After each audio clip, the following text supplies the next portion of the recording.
Bottom of the world. Jordan's point of view. I walked down the biggest hallway of my house, heading for its room. That is what I called it. It. It wasn't it. As I opened the door to its room, I was met by the same sight I meet every day now. The face that haunted me every night, every day, every second of the seemingly eternal life. The face of our team's youngest member worn by a mindless being. "So how are you today?" I asked the creature before me. It just stared at the corner like normal. I sighed and fed some food and gave him some water. It took a while since it almost choked on everything. When I was finally finished, I looked at the thing.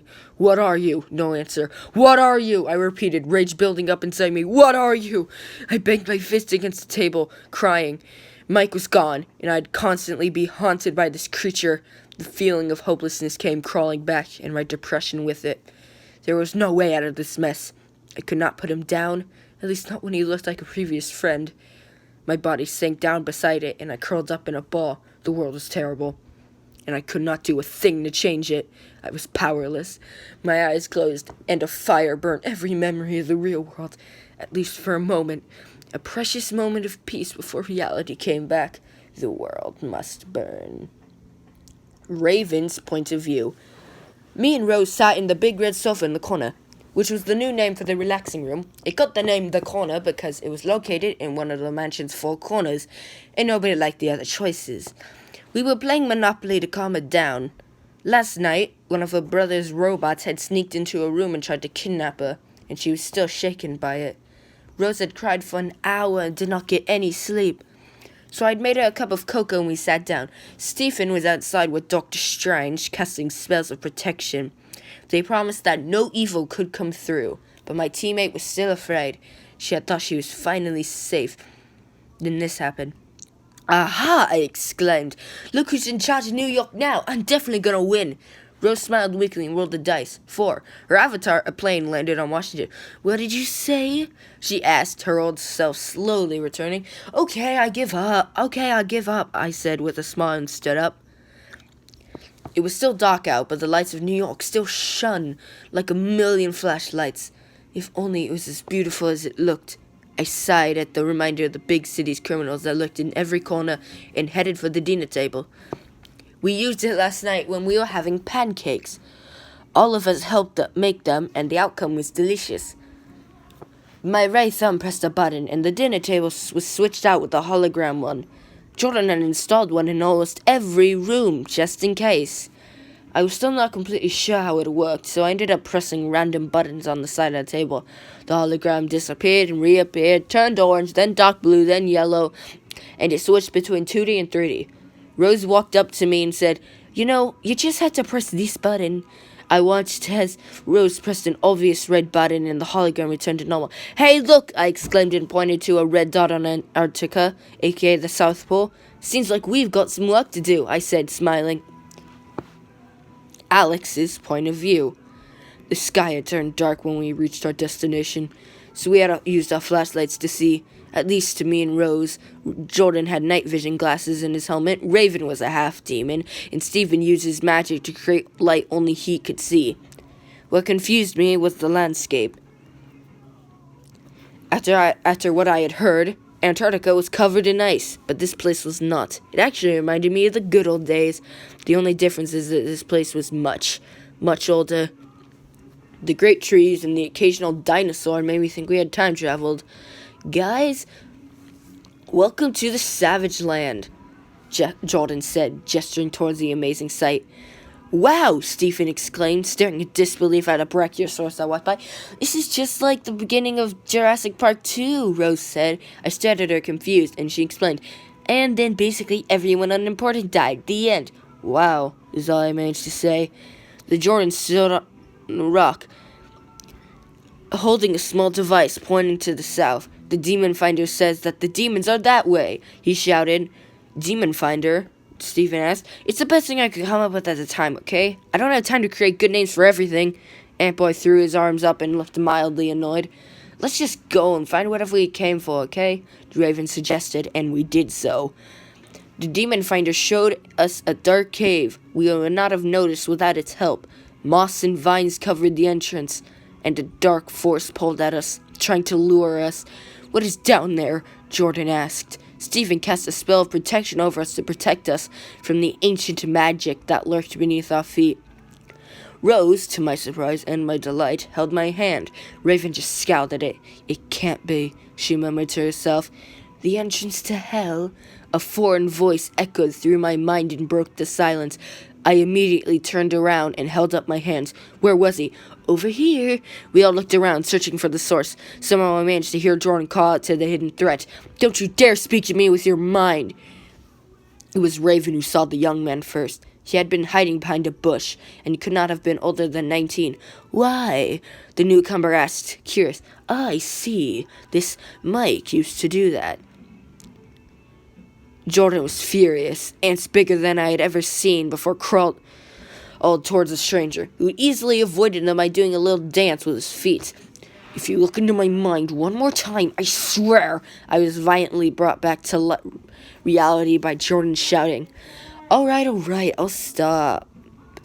And he came closer, and I noticed a machete tucked between his legs and belt. His hair was brown, and his red eyes hid behind his glasses. He wore a black and red checkered coat over a white undershirt and a pair of pants. "I'm Tyler, and that's dude's error." Rose gave me a confused look. "Who?" I asked, looking around. "That handsome dude over there." He pointed behind us at a nightmare that was sneaking up on us. I immediately pushed Rose behind me and readied myself for battle. It appeared not to be necessary. This creature, who looked more like a human than I had realized at first, this error had brown hair like Tyler, but his skin was black as a pitch-black night, and his eyes were blue. His eye sockets were bigger than the average person's, and they were surrounded by yellow rings.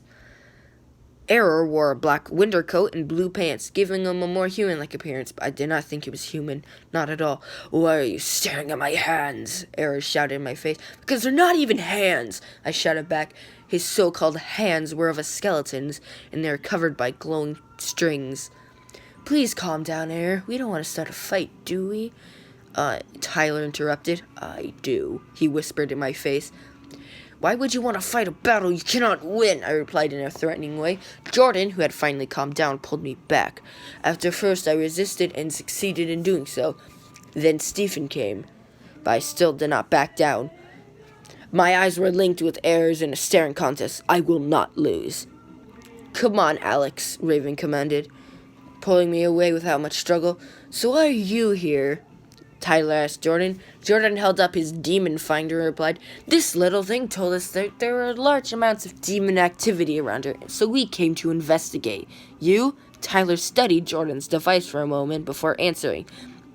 "We've heard rumors of a vampire running around in a trench coat and a demon in a black knight costume, causing a bit more commotion than we'd prefer. So we came here to see if they worked for the Shadow King." He waved a hand at the huge hole to our left. "This is the way to his realm, after all." Raven's point of view. We all stared down into the hole. I had feared this moment, the moment where there was no going back, where there was no excuse. Avengers Youth was going through the gates of hell, the portal to the pit of fire, the devil's front door. So many names for it, but not one of them were encouraging. I'd been over there a few times over the years, using the hell key to open a small door to pass through. The one I remembered the best was just a dream, my father showing his children how his house was. I knew it had only been a nightmare, but the images and sounds had been real. The screams of my siblings haunted me every night. I tried pushing the memories back, but they retaliated by coming stronger. "You won't leave us, right?" little Robin asked. He and Linda had just turned 9. "Never," I told them. Linda stared at me. Daddy cannot get to us, can he?" she asked. I embraced her in a hug and replied, "No, you're safe with me." Our mother came through the door. I immediately understood that something was wrong. "What is it?" I asked. She did not answer, but grabbed my hand and dragged me out the door down the stairs. "What is it?" I repeated, turning even more worried each second that passed. "Rave, where are you going? What's happening?" I heard Robin call from their room. Oh, how much I wanted to go straight back up and tell them that we'd be all right, but it would not. I know that now. A blue fire spread from the kitchen to the living room. The fire burnt everything in its path, leaving nothing but ash behind. Robin screamed, but Linda did not. She just stood at the top of the stairs and stared into my eyes, filling me with guilt as my mother pushed me out the door. Then the roof fell down on my mom. Mom! I turned to help her, but she refused. Run, she whispered. But, I stuttered. Please forgive me. I could only save one. My mother pushed me away and I ran. I ran faster and longer than I had ever run before. And I continued running. I never stopped running. I was still running. Raven? Rose's voice dragged me out of my deep thoughts and back to reality. Yeah? I replied, pretending to have been listening the whole time. What? She looked at me, concerned. Are you okay? I failed at smiling and answered, yeah, why wouldn't I be okay? Rose stared suspiciously at me. I don't know, you just seem so lost in your thoughts. I laughed it off and made a joke. Then I quickly returned my attention to the conversation between Jordan and Tyler. Oh yeah, one last thing, Tyler said. I once let this demon in my body, so anytime it could, the red-eyed male fell to the ground and began to roll around, white foam gushing out of his mouth. His eyes turned completely red when he turned to us. Let's not tell much about me, Tyler. His voice turned husky. You're a hitchhiker, I said. You let lost souls, ghosts, demons, and angels into your body to refill energy. Looks like you got the wrong sort in, I said coldly. The possessed Tyler jumped at me with red glowing black claws. I immediately retaliated by dodging, sending my sword straight through him. At first he seemed beaten, but then he healed and dragged out the sword. Oh, this will be fun, he cried, smiling like a maniac. Error's point of view. Not again, I murmured. That demon is really getting on my nerves now. And Tyler's. I scanned the area. Avengers useless busy fighting Tyler, who was for sure going to win. These children were weak compared to both his and my power. I turned around and stared into the darkness. There was nobody to be seen with no eyes, so I turned on my soul vision. There, in the bushes down a nearby hill, stood a group of souls. Why don't you come and join us? I asked, and my strings found their puppets. Bender's point of view. Jordan's ants crawled up Tyler's leg, but he just brushed them off. How he managed to do it, I did not know. They were the size of my boots. Stephen's spells seemed to have more effect, and he and Raven were in a 2-on-1 battle with shadow swords and magic blades. The possessed Tyler had advantage, though. Without much thought, he blocked every move, almost like he was bored. I did not do anything at first. What if I hit my friends? What if someone died because of me? Do something smart. That was what Jeremy always said. But he was not here anymore, which I was super happy for. When you have tasted freedom, you do not want to go back to rules and limitations. I noticed how Tyler constantly did the same steps. Block Raven, push Dex Stephen, dodge Giant Jordan, block Raven, etc. Maybe if I changed the pattern a little. My hands raised the earth under him and trapped in a box. Then I made 4 hallways, one for each hero. He seemed confused at first. Tyler went down Jordan's hallway and retaliated by punching him in the face. Then Stephen came down his hallway to the middle and sent a beam of magic in Tyler's back. The hallway shifted at my will, and I ended up creating a maze. Then I noticed something. Where was Alex? Alex's point of view. I stared in awe at the small army of mutants who came walking up the hill with empty eyes. Then I noticed the strings that connected them to Error. What are you doing? I exclaimed. Saving your butts. Do you really think you can beat Tyler when he's possessed? Besides, there's nothing wrong with borrowing some souls for a minute. I stared at him in the eyes, disgusted. Souls? You're controlling their souls? Don't you have any morality? The living zombies walked past me and towards a newly generated structure that I had not noticed before. It had to have been Rose's. Impurity equals determination, he said, and he squinted at me. And you're not as pure as you pretend to be. How many? What? I tried acting innocent, but deep down I knew what he meant, and it hurt. How many? He repeated. My gaze followed the temporary teammates when answered, 1 for each star in the sky. I turned around and headed for the battle. Stephen's point of view. Mindless mutants marched through Rose's maze and stopped awaiting orders. Thin strings connected them with the master's will. I guess that they were errors, since he was the only one who bought strings. Raven suddenly tumbled through a wall and fell down before me. Tyler came after her, but I blasted him away with a magic fireball. Tyler went through a wall, and I followed. I did not realize how fast he was at first. Before I managed to do anything, he held his stolen shadow sword to my throat and whispered in my ear, You're not from this world, are you? I smell something different about you. Tell me, how did you get here? Reluctantly, I told him. The possessed Tyler seemed quite interested in how he came to this universe, and he was just about to kidnap me when Raven pulled himself together, and Alex finally joined the battle. Raven appeared before us and Alex behind, but Tyler only noticed Raven, so Alex did the smart thing and froze his head. Tyler's body went limp when he had the world's greatest brain freeze, and I managed to get out of his grip. He fell down to the ground, and the Savage Lands residents carried him away. I opened my mouth to speak, but Jordan came rushing down on a nearby hallway, shouting, "Freedom!" while he was carrying a medium-sized rock.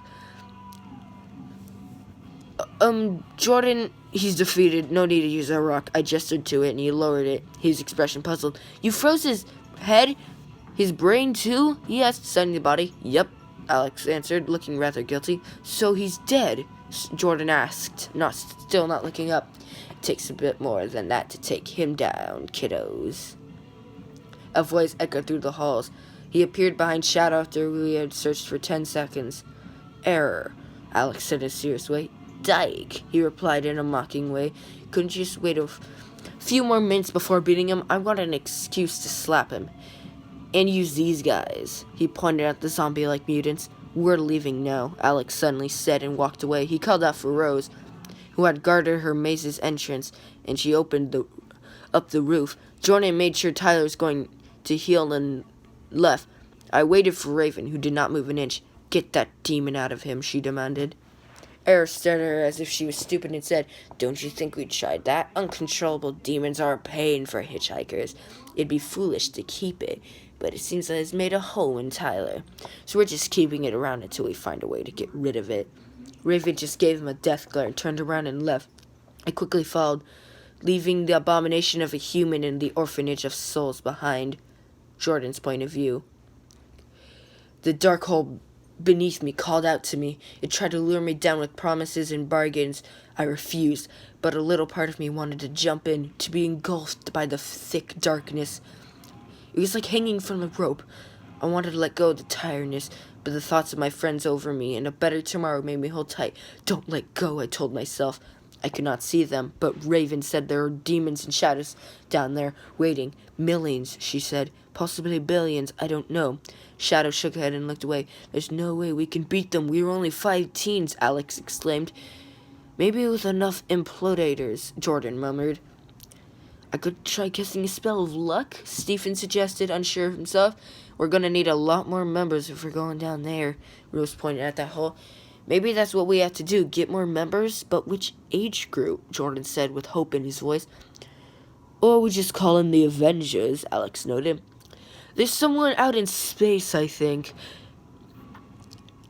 Jordan replied. "Maybe 15 to 21, and possibly a few older," Raven suggested. "That's a great idea, Raven," Rose exclaimed.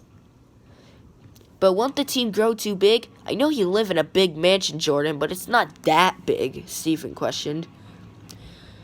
"They could just be part-time members? I think the Avengers is doing something like that," Jordan said after a moment of thinking. Great, can I join? A familiar voice came calling out from behind. I quickly turned around only to face my childhood friend Cal soaking wet. "What?"